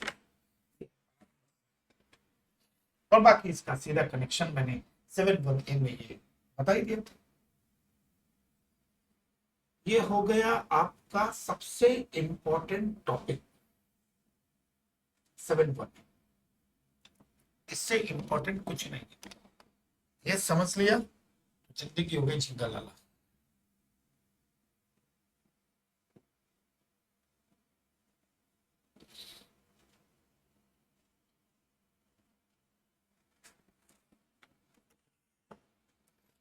पूछना है तो पूछ लो,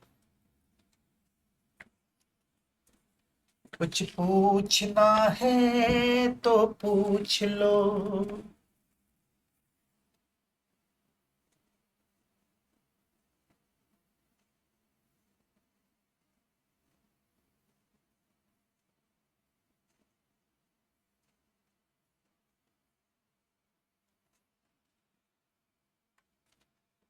हाँ, Shankar Narayan, what is the difference? There is no difference. This para 7 1 is only explaining it's a goods or service. अनइनकॉर्पोरेट का अर्थ जो रजिस्टर्ड नहीं है, अनइनकॉर्पोरेटेड। कॉर्पोरेटेड हो गया तो फिर कंपनी बन जाएगी ना। अनइनकॉर्पोरेटेड तो लॉ की भाषा है इसे भाई, ये तो लॉ की भाषा है ना। अनइनकॉर्पोरेटेड यानी कि जो लॉ के हिसाब से जो होता है कंपनी लॉ से, वहां पे इसने अपने आप को कॉर्पोरेट नहीं कराया, या बॉडी ऑफ पर्सन, ये तो लॉ है। गुरुद्वारे पे लंगर वो सप्लाई ऑफ सर्विस में के कैटेगरी में आता था बेटा।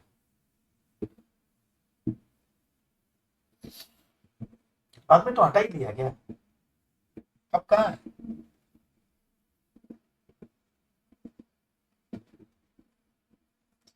हाँ, सबसे पहले शंकर नारायण अपने आप को पहले क्लियर करो, बाकी चीजें भूल जाओ। This schedule number 2 section 7 subsection 1A only is a indicator whether it is a down train और इट्स ए अप ट्रेन। ये केवल ये इंडिकेट करता है कि बारिश हो रही है या बारिश नहीं हो रही है, कितनी हो रही है, कहां हो रही है, सब मैटर नहीं। ये सेक्शन खाली ये बताता है ये गुड्स की सप्लाई है या सर्विस की सप्लाई है। ये उसके बाद इसको इससे कोई लेना देना नहीं है, जीएसटी लगेगा नहीं लगेगा, कहां लगेगा। जब आप किसी चीज को ये डिटरमाइन कर लोगे ये गुड्स है या सर्विस है, उसके बाद ही तो टैक्स लगाओगे ना। अब जब टैक्स लगाओगे तो 7 1A स्टडी बेल आ रही है, B plus C 7 1A supply of goods by a person other than individual to its member for cash for deferred payment is a supply हो गया, जीएसटी लगाओ। ये सेक्शन पे तुम ये उसका इसको कनेक्शन मत करो, पहले यहां से अमृत निकालो ये गुड्स है, फिर इसका सेग्रीगेशन करो, ये 7 1A में जाएगा या 7 1AA में जाएगा या 7 1B में जाएगा या 7 2 में जाएगा। पहले यहां से खाली डिस्क्राइब करना है ये गुड्स है ये सर्विस है। जब रेडी हो गया ये गुड्स है, then you have to start your processing. ये 7 1A में जाएगा, 7 1AA में जाएगा, 7 1B में जाएगा या नेगेटिव लिस्ट में जाएगा।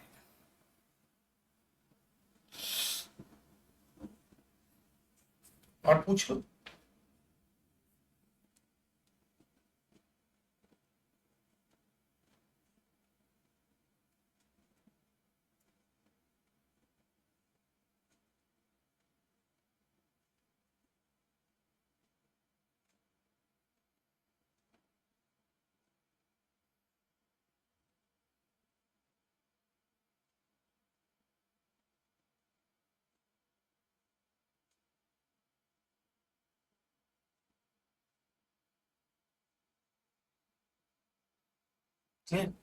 दादा आज थोड़ा जल्दी लीव कर रहा हूँ क्लास, सॉरी थोड़ा काम है।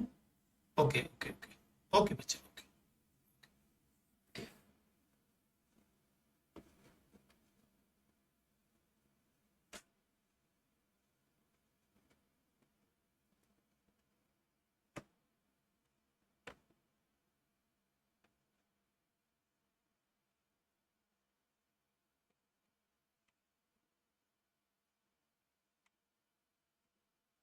नेगेटिव लिस्ट मेरा बच्चा, नेगेटिव लिस्ट का मतलब है कि इसके ऊपर जीएसटी नहीं लगेगा।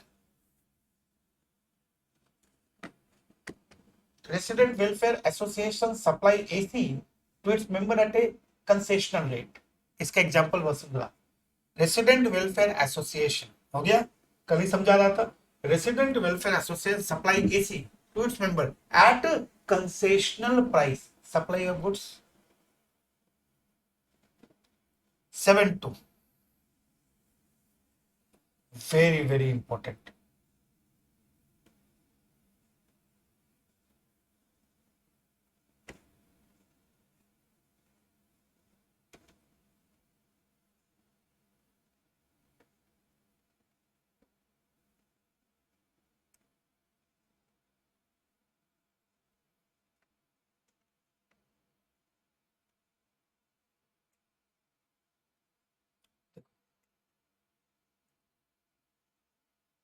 Supply of service by employee to employer. ध्यान से सुनना, सर्विस किसने दी? सर्विस किसने दी दोस्त?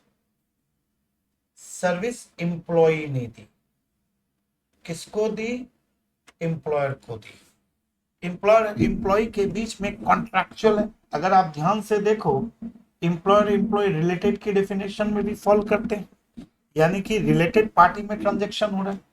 तो एम्प्लॉयर और एम्प्लॉय के बीच में एक रिटन एग्रीमेंट होता है। टैक्स में तो आपने पढ़ा होगा सैलरी चैप्टर में, there is a written agreement between a person, to person as an employer and employee. तो इस रिटन एग्रीमेंट होता है जिसमें एम्प्लॉय अग्री करता है कि मैं आपको सर्विस दूंगा, एम्प्लॉयर अग्री करता है कि मैं तुमको ये दूंगा, इतना बेसिक दूंगा, ये दूंगा सीटीसी, वही बोलते हैं सीटीसी, कॉस्ट टू कंपनी। तो ये जो सर्विस एम्प्लॉय एम्प्लॉयर को दे रहा है as per the terms of agreement, as per the terms of agreement, कहीं ना कहीं मैं बोल रहा हूं ना, ये क्या है? As per terms of agreement है।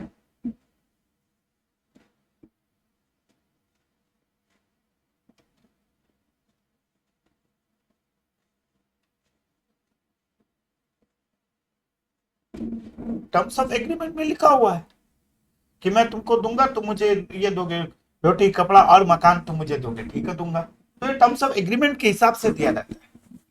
पर यानी पर इसका एक एक्सेप्शन है। क्या इसका एक्सेप्शन?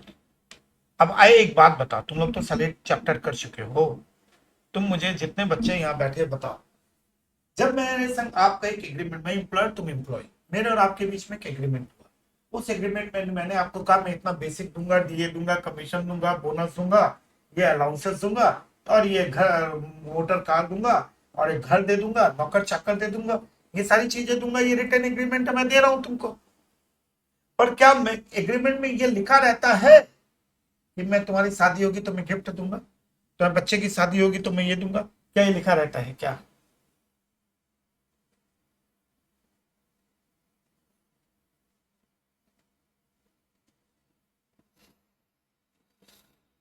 लिखा रहता है? बोला नहीं सर, ये कहां से लिखा? यानी कि गिफ्ट दूंगा ये कहीं नहीं लिखा रहता है। तब एक एक्सेप्शन, अगर गिफ्ट दिया है एम्प्लॉयर ने, क्या दिया है? अगर एम्प्लॉयर ने गिफ्ट दिया है,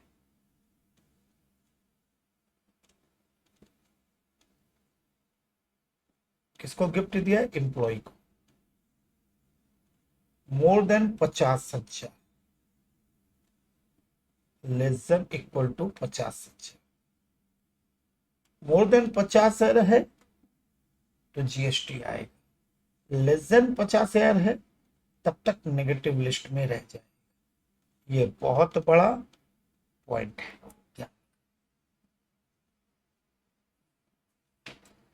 एम्प्लॉय एम्प्लॉयर को सर्विस से as per written agreement, as per the contractual agreement, कोई इशू नहीं है, कोई पंगा भी नहीं है, सब कुछ बल्ले बल्ले है, टेंशन भी नहीं है। पर अगर गिफ्ट देता है वो तो एग्रीमेंट नहीं होता है, तो 50,000 तक माफ कर दिया, जाओ माफ कर दिया, पर 50,000 के ऊपर का गिफ्ट है तो फिर जीएसटी आ जाएगा, नेगेटिव लिस्ट में नहीं रहेगा।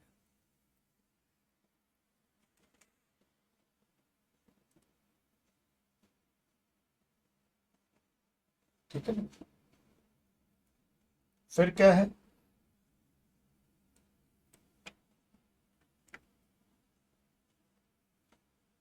सर्विसेस प्रोवाइडेड बाय कोर्ट या ट्राइब्यूनल। मान लो मैं जब भी कोर्ट में जाता हूं, कोर्ट में अपील करता हूं, तो मुझे एक फीस देनी पड़ती है, ठीक है, फीस देनी पड़ती है। तो मैं कोर्ट में जाऊंगा तो मुझे क्या देनी पड़ेगी? एक फीस देनी पड़ेगी। मुझे बिना फीस के अपील फाइल नहीं होती है। फीस चार्ज, किससे फीस चार्ज करते हैं? फीस चार्ज बाय कोर्ट और ट्राइब्यूनल। तो कोर्ट और ट्राइब्यूनल, मैं विक्रम बियानी गया, नीरज भाई गया, वनिष्ठा गई, वसुंधरा गई, लकी गया, आयुष गया, आयुषी गई, मणिकरण गए, ये लोग गया, ठीक है ना। तो जब आप इन लोगों को आप फीस दे, हम लोग गए अपील करने के लिए, तो कोर्ट और ट्राइब्यूनल को फीस देनी पड़ेगी, बोला हाँ देनी पड़ेगी। और इस फीस के ऊपर कोई जीएसटी नहीं है, ये क्या है? नेगेटिव लिस्ट है, नो जीएसटी।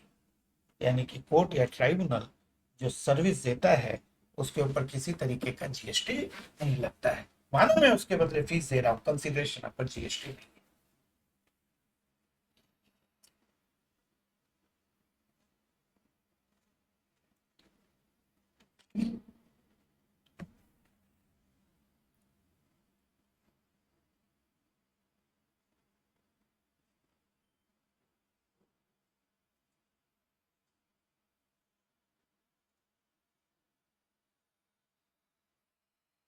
चलो ये हो गया ए, ये हो गया बी, सब नेगेटिव लिस्ट। बात तो क्लियर है बेटा?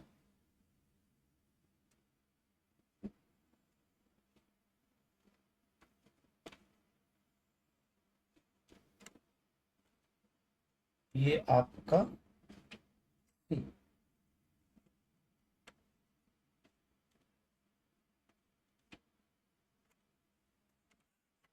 सी बहुत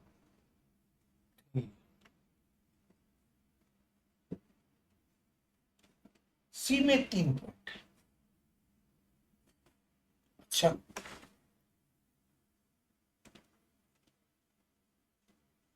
function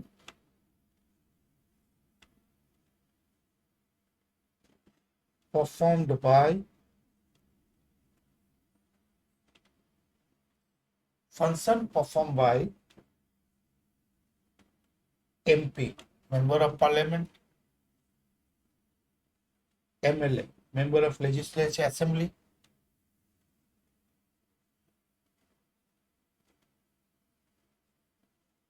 member of panchayat, member of panchayat, ठीक है।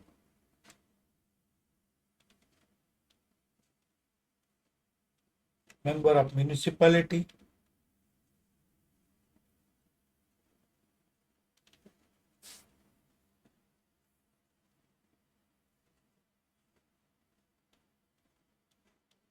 member of local authority,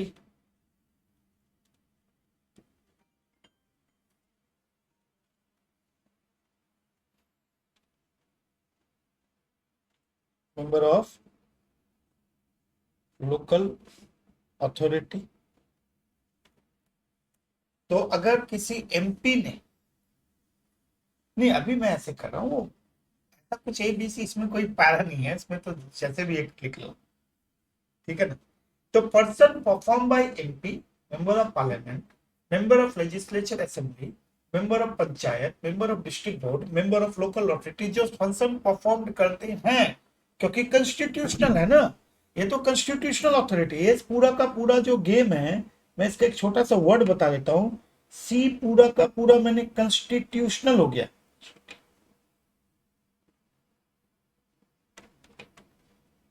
constitutional authority वाला गेम है ये पूरा का।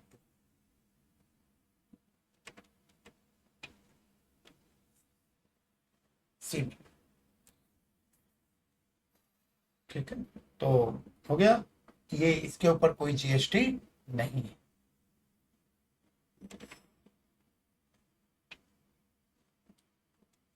Function performed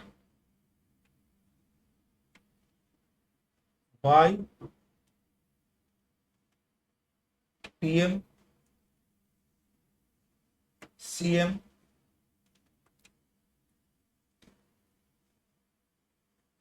governor. ध्यान से देखो तो कॉन्स्टिट्यूशनल अथॉरिटी है, पीएम हो गया, सीएम हो गया, गवर्नर हो गया,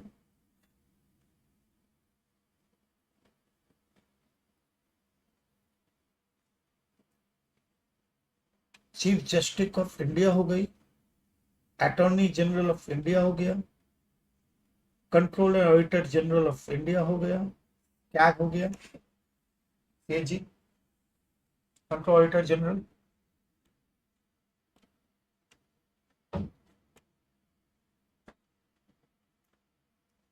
सीएजी लिख देते हैं। अरे यार, तो प्राइम मिनिस्टर अगर कोई सर्विस है, चीफ मिनिस्टर कोई सर्विस है, गवर्नर कोई सर्विस है, चीफ जस्टिस ऑफ इंडिया कोई सर्विस है, अटॉर्नी जनरल ऑफ इंडिया कोई सर्विस है, control auditor general of India कोई सर्विस है, ये सब क्या है? Constitutional authority. इनका जीएसटी नहीं लगता है, ठीक है। फिर ड्यूटीज परफॉर्म, मैं गया, मैं ड्यूटी परफॉर्म कर रहा हूं भाई, एनी पर्सन, मैं भी आ गया, शिवम भी आ गया, नीरू भी आ गया, हम लोग सबको ही आ गए, एज चेयरपर्सन हम ड्यूटी परफॉर्म करें एज चेयरपर्सन और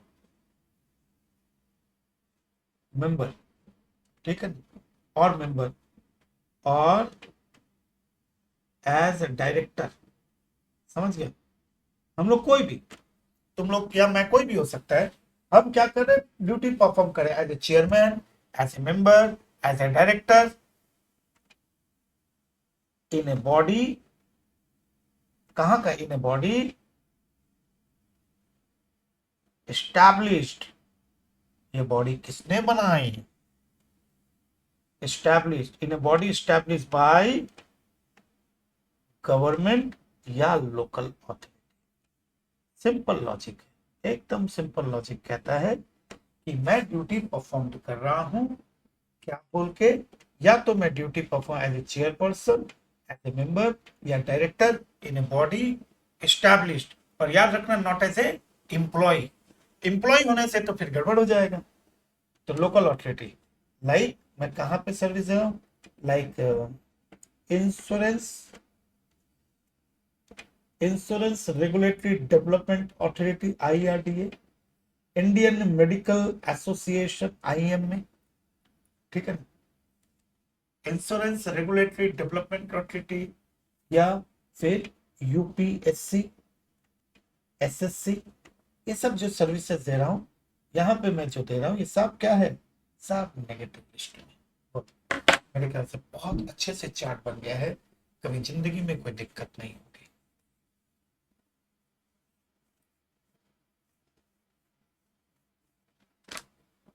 और दिक्कत होगी, सोचिए, देखो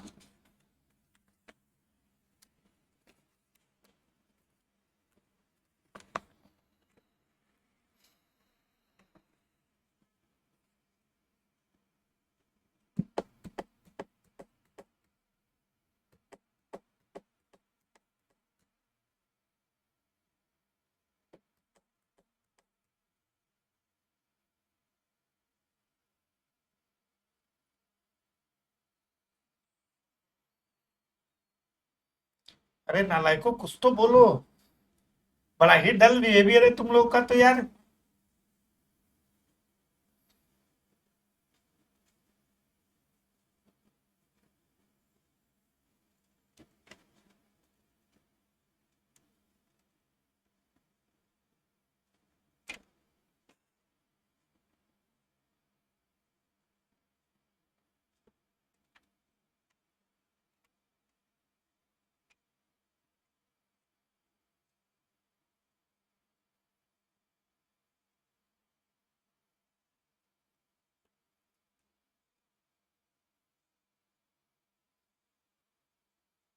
पूरा जीएसटी कब तक खत्म हो जाएगा? अरे बाप रे, तो आना मत बेटा अनूप भाई, जीएसटी की क्लासेस अपलोड है, ठीक है ना, एक जीएसटी का सेशन अपलोड पूरा खत्म, बैठ और खत्म कर ले।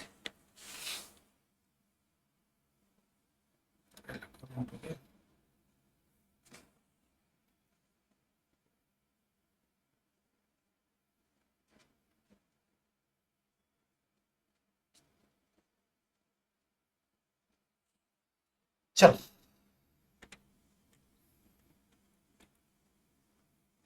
अलविदा, अलविदा, टाटा, बाय बाय। ये एक्सक्लूसिव लिस्ट है बेटा Shankar Narayan, this are the exclusive list बेटा। तो अलविदा का मतलब मरने के बाद स्वर्ग जाने तक की जो क्रियाएं होती हैं, या तो आप स्वर्ग रथ में जाओगे, शमशान जाओगे, कब्रिस्तान जाओगे, वहां पे जो सर्विसेज दी जाती है उसके ऊपर जीएसटी नहीं लगता, भगवान की कृपा है। देखो, एक्शनेबल क्लेम, एक बात बताते हो, एक्शनेबल क्लेम ये जो है ना कवर्ड अंडर गुड्स, ये actionable claim is covered under goods, goods के डेफिनेशन में आता है ये, ठीक है ना। तो एक्शनेबल क्लेम का मतलब जिसके अगेंस्ट में आप एक्शन ले सकते हो। फॉर एग्जांपल, नीरज आया, नीरज ने कहा भैया मुझे 2 लाख रुपए का लोन दोगे। मैंने कहा 2 लाख रुपए का लोन, ठीक है, तुम कोई चीज सिक्योरिटी दे दो। बोला भैया सिक्योरिटी होती तो आपके पास क्यों आता, बैंक के पास ही चला जाता। मैंने कहा भाई कहा बोलता है गुरु, मैंने दे दिया अनसिक्योर्ड लोन। 1 सप्ताह का वादा किया था नीरज, उसके बाद गाँव भाग गया, साल भर आया नहीं, अनसिक्योर्ड था, कुछ कर नहीं सकता था, पर मैं रिकवरी के लिए एक्शन तो ले सकता हूँ, इसलिए उसको कहते हैं एक्शनेबल क्लेम। एक्शनेबल क्लेम की गुड्स की डेफिनेशन में फॉल करता है, यानी कि ये गुड्स तो है, एक्सेबल क्लेम गुड्स है, फिर भी कहां डाल दिया इसको, नेगेटिव लिस्ट में। यानी कि गुड्स की डेफिनेशन में फॉल करता है, फिर भी इसको डाल दिया किसमें, नेगेटिव लिस्ट में। पर इसका एक्सेप्शन है, other than lottery, other than lottery, betting,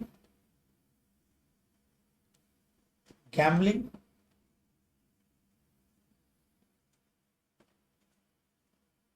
और एक क्या आ गया अभी, लॉटरी, बेटिंग, गैम्बलिंग। अभी क्या चल रहा है भाई, क्या बोलते हैं उसको,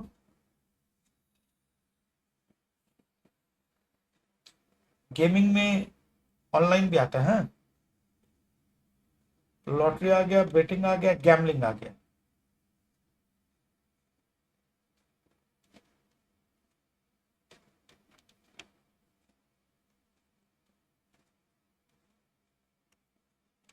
तो इन सब के ऊपर, इन सब के ऊपर जीएसटी लगेगा। इनको छोड़ के एक्सेबल क्लेम पे हाँ भी मिलेगा भाई, भाई इसे क्या बोलूं, ऑनलाइन गेमिंग, ठीक है ना, लॉटरी हुआ, बेटिंग हुआ, गैम्बलिंग हुआ, ऑनलाइन गेमिंग, ये सब एक्सेबल क्लेम है, इनके ऊपर जीएसटी लगा। इनको छोड़ के अदर दे, इनको छोड़ के एक्सेबल क्लेम क्या है, जीएसटी के परव्यू से बाहर है। एंड लास्ट वाला तो तुम लोग हीरो हो, ट्रांसफर ऑफ इमूवेबल एसेट। मेरे ख्याल से मैंने इसके ऊपर बहुत अच्छा कुछ लिखा चुका हूं, फिर से बताने की जरूरत है क्या, ट्रांसफर ऑफ इमोल एसेट के ऊपर फिर से लिखाने की जरूरत है क्या, है क्या, नहीं, नहीं सर लिखाने की जरूरत तो है।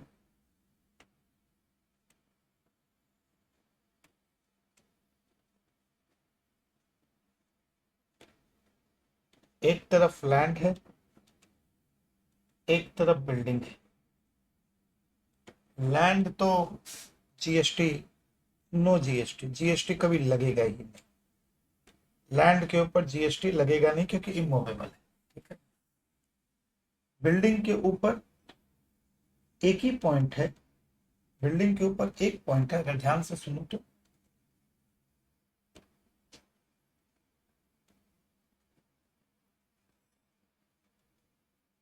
Consideration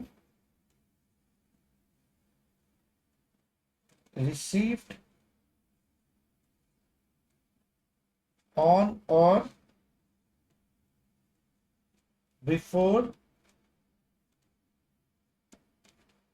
completion certificate, on or before completion certificate, yes no. अगर आपने लिखा यस तो जीएसटी, नो नो जीएसटी। कुछ याद आया? ये तो अभी मैंने लिखा है, लिख।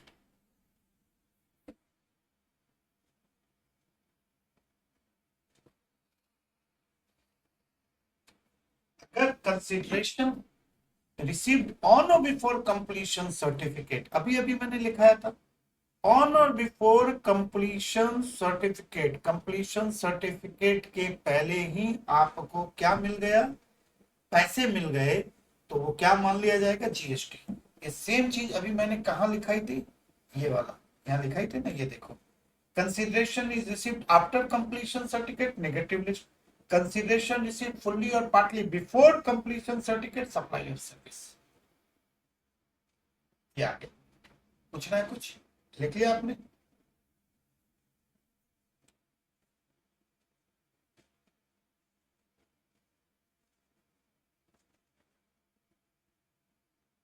लिख लिया आपने?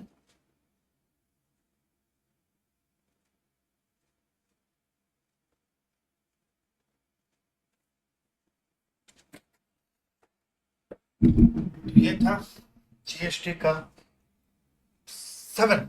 ये पूरा 7 का ही एक तरीके से इंट्रोडक्शन है, केवल सप्लाई और नेगेटिव लिस्ट का एक इंट्रोडक्शन है, जिससे पूरा जीएसटी एक कवरेज होती है।